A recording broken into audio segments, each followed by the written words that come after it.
الحمد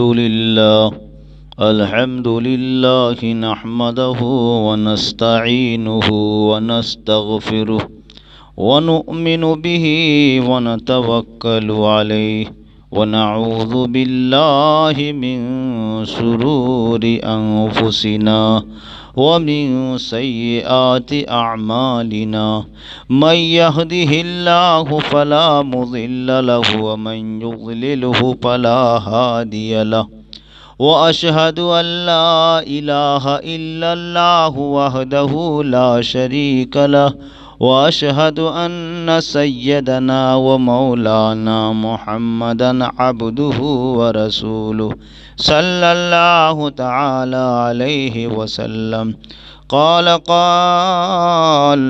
أعوذ بالله من الشيطان الرجيم بسم الله الرحمن الرحيم لا تقنطوا من رحمة الله وقال النبي صلى الله تعالى عليه وسلم أكرم الخبز وسلم تسلیما کثیرا کثیرا۔ میرے عزیزو، دوستو، بزرگو، میں نے قرآن کریم کی آیت کو آپ حضرات کے سامنے پیش کیا اور ایک حدیث نبویہ صلی اللہ علیہ وسلم کو آپ کے خدمت میں رکھا۔ اللہ کرے کہ ہم سبوں کو سمجھنے کی اور کثیر تعداد میں ہم تمام کو عمل کرنے کی توفیق میسر فرمائے۔ اللہ کا قرآن کہتا ہے، جبکہ میرے آقا نے فرمایا کہ ہمارے آنکھوں کی دیکھی ہوئی چیز غلط ہو سکتی ہے، ہمارے زبان سے نکلے ہوئے الفاظ غلط ہو سکتے، ہمارا ہاتھ غلط استعمال کر سکتا، ہمارے جسم غلط حرکت کر سکتے، لیکن اللہ کا کلام ایک نقطہ بھی اگر کوئی رد و بدل کر دے تو پھر مومن نہیں ہو سکتا ہے۔ اللہ کا قرآن میں سب سے پہلے اللہ نے وارننگ دے دیا، ذالک الکتاب لا ریب فیہ، یہ وہ کتاب ہے کہ جس میں شک و شبہات کی کوئی گنجائش نہیں، یہ وہ کتاب ہے جس میں شک و شبہات کی کوئی گنجائش نہیں۔ اگر کوئی گنجائش رکھتا ہے تو پھر مسلمان نہیں، پھر وہ ایمان والا نہیں، پھر وہ اللہ والا نہیں، پھر وہ نبی والا نہیں، پھر وہ دنیا کا کامیاب ہے نہ آخرت کا کامیاب۔ اسی لیے اللہ کا قرآن کو ایک نقطہ کو کوئی اگر ما یبدل القول لدیہ، اللہ کی بات کبھی تبدیل نہیں ہوتی، اللہ کی بات کبھی بدلی نہیں جاتی، جو ہے وہ ہے۔ اللہ کا قرآن کہتا ہے کہ اللہ کی رحمت سے کبھی نامایوس نہیں ہونا چاہیے، اللہ کی رحمت سے کبھی مایوس نہیں ہونا چاہیے۔ اللہ کی رحمت وسیع ہے، اللہ کی رحمت بڑی بالا تر ہے، اللہ کی رحمت بڑی بلند ہے۔ اللہ کی رحمت سے نا امید مت ہو۔ اللہ تبارک و تعالی جو ہے اتنا بڑا رحمت والا ہے، قدرت والا ہے، شان والا ہے، شوکت والا ہے، حماقت والا ہے، طاقت والا ہے۔ اس کے طاقت کے سامنے کسی کی طاقت نہیں چلنے والی ہے۔ اللہ تبارک و تعالی کے سامنے ٹکر لیا، قارون کو اللہ برباد کر دیا، حامان کو اللہ برباد کر دیا، ابی ابن خلف کو برباد کر دیا، ابو جہل کو برباد کر دیا، نمرود کو برباد کر دیا، شداد کو برباد کر دیا۔ ہم اور آپ کو برباد کرنا ان کے لیے کون سی مشکل کی بات ہے؟ اللہ کہتا ہے ٹکر مت لو، نہ لو مجھ سے پنگا، تم ہو جاؤ گے خود ہی ننگا۔ اللہ کہتا ہے کہ تم میرے رسی کو مضبوط سے پکڑو اور میرے حکم پہ چلو، میرے آقا صلی اللہ علیہ وسلم نے جو تم کو بتایا اس پہ عمل کرو، اسی پر تمہاری دنیا آخرت کی بھلائی ہے۔ اس کو چھوڑ کر کے اگر منمانی زندگی گزارو گے تو تم دنیا میں بھی گھسڑے جاؤ گے، آخرت میں بھی دوزخ کے آگ میں جل جاؤ گے۔ میرے عزیزو، میرے دوستو، اللہ کے نبی صلی اللہ علیہ وسلم فرماتے کہ آج انسان یوں سمجھ رہا ہے کہ ہمارے کسی طریقے سے گاڑی پار لگ جائے، کسی کی پار لگے یا نہ لگے، ہماری گاڑی پار لگ جائے، ہمارے پریوار آگے بڑھ جائے، کسی کی پریوار گڈھے میں جائے، اپنے کوئی مطلب نہیں۔ وہ صحابہ کرام رضوان اللہ اجمعین تھے، خود جو ہے جان دینا گوارا کیا، لیکن اپنے بھائی کے پہلے ایک قطرہ منہ میں لینا گوارا نہیں کیا۔ وہ صحابہ کرام کی صفت تھی۔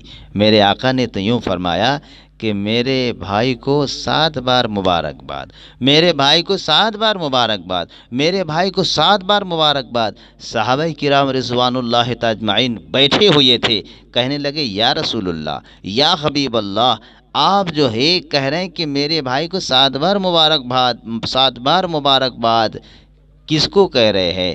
میں تو آپ کا بھائی ہوں۔ میرے آقا کے سامنے صحابہ کرام نے کہا تو میرے نبی نے فرمایا کہ نہیں، تم میرے بھائی نہیں، تم تو میرے صحابہ ہو، میرے تم صحابہ ہو۔ میرے بھائی تو وہ ہے جو ہم کو نہیں دیکھ کر کے، مجھے نہ دیکھ کر کے مجھ پر ایمان لائے، مجھے نہ دیکھ کر مجھے جو ہے نبی تسلیم کیا، وہ میرے بھائی ہے، ان کو 7 بار مبارکباد۔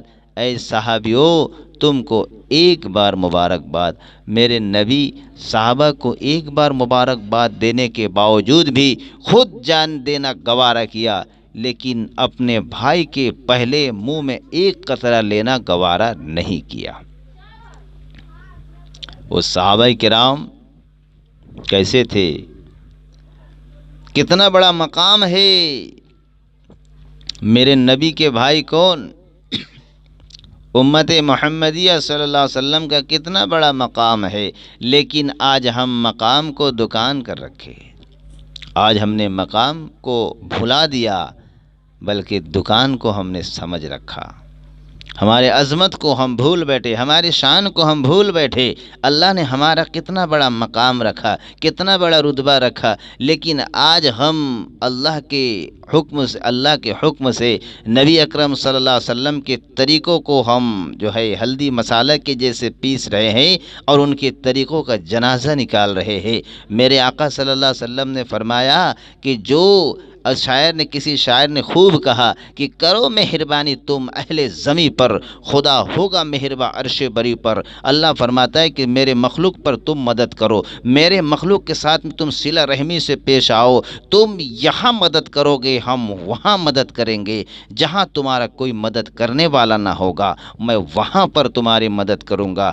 آج انسان کتنا کوسوں دور ہے عطیات، آج ماہ رمضان المبارک کا مہینہ چل رہا ہے، عطیات سے ہم دور ہے، صدقات سے دور ہے، فطرہ سے دور ہے، زکوٰۃ جو ہے وہ زکوٰۃ کے مال کو جو ہے دینے سے ہم عاجز ہے، اس میں بھی ہم ناپ تول کر بیٹھتے ہیں۔ ہم سمجھتے ہیں کہ جہاں ہمارا زکوٰۃ 5000 ہے، اگر 4000 دیں تو 1000 بچ جائے گا۔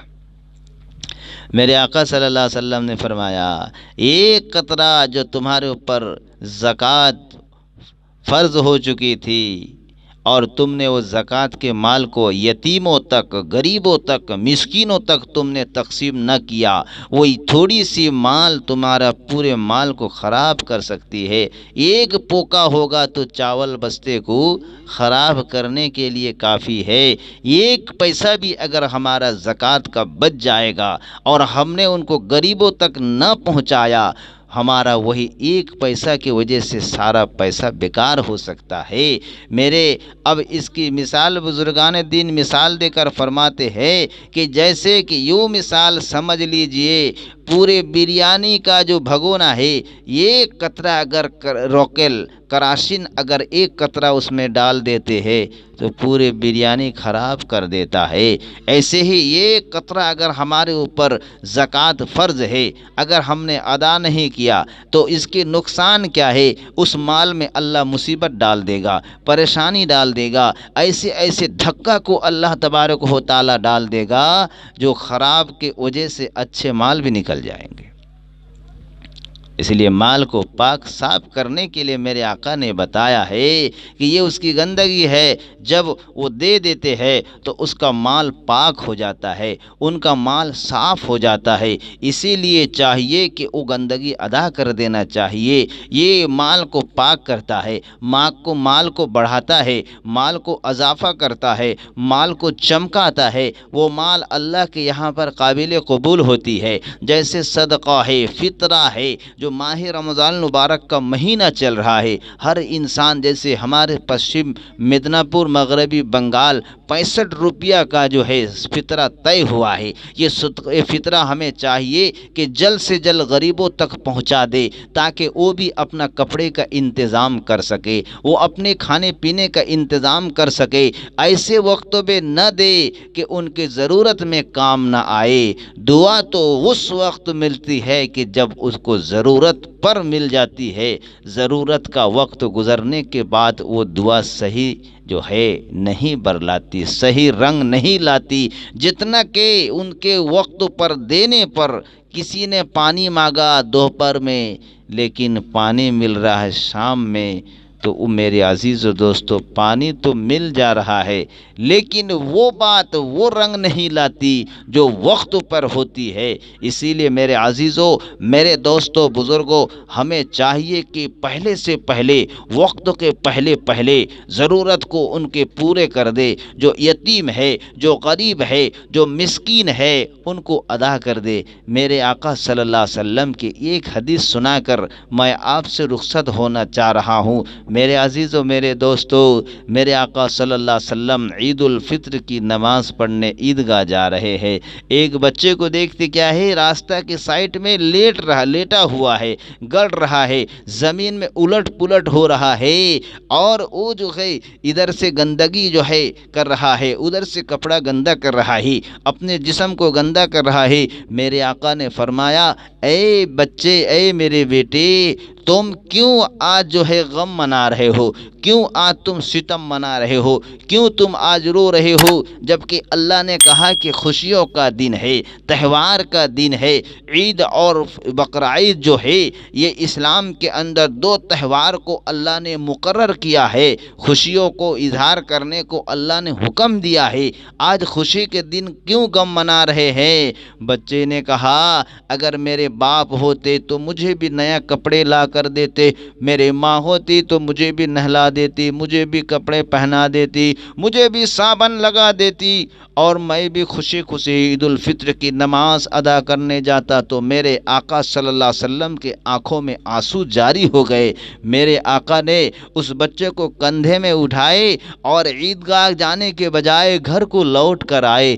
آنے کے بعد اپنی بیٹی فاطمہ سے کہا، اے بیٹی فاطمہ، تم ان کو بھائی سمجھو، تم ان کو بھائی مانو، اور جو ہے یہ ہمارا یہ بھی ایک اولاد ہے، تم ان کو جو ہے اچھے طریقے سے غسل کراؤ، اچھے کپڑا حسن حسین کا انہیں پہناؤ، خوشبو لگاؤ، اور ان کو احساس تک کہ نہ ہو کہ یہ بچہ جو ہے لاوارث ہے، اس کا باپ نہیں، ماں نہیں، بلکہ یوں سمجھو کہ یہ تمہارا بھائی ہے، یہ محمد رسول اللہ صلی اللہ علیہ وسلم کا یہ جو ہے فرزند ہے۔ میرے آقا صلی اللہ علیہ وسلم کے دوسرے کو غموں کو غم میں تبدیل کر کے خوشیوں میں میسر کر دیا، غم کو خوشیوں میں تبدیل کر دیا۔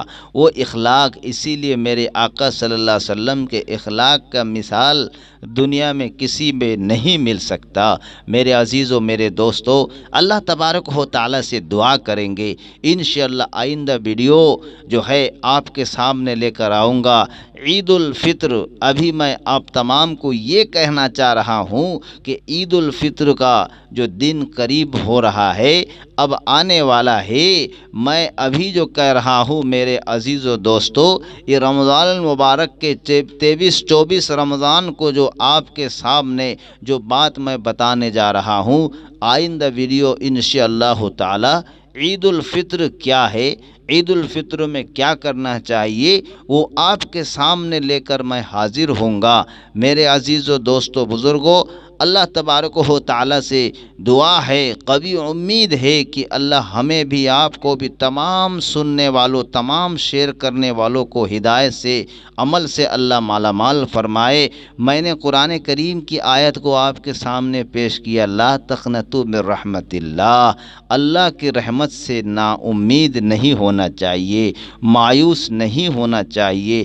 اور میں نے حدیث کو پڑھی، اکرم الخبزہ، روٹی کی عزت کرو، جو اللہ اناج دے رہا ہے، جو اللہ کھلا رہا ہے، جو پلا رہا ہے، یہ اس کا شکر کرو۔ اللہ فرماتا ہے جتنا شکر کرو گے اللہ اتنا اضافہ کرے گا، اور جتنی ناشکری کرو گے، ناقدری کرو گے، اللہ چھین لیتا، بے برکتی اللہ چھا دیتا ہے۔ اللہ تعالیٰ سے دعا ہے اللہ تبارک و تعالی ہم تمام کو کہنے سننے سے زیادہ عمل صالح کی توفیق عنایت فرمائے۔ اسی لیے کسی شاعر نے خوب کہا، یا رب میری زندگی یوں ہی تمام ہو، یا رب میری زندگی یوں ہی تمام ہو، مکے میں صبح ہو تو مدینے میں شام ہو، وما علینا الا البلاغ۔ السلام علیکم ورحمۃ اللہ وبرکاتہ ومغفرتہ۔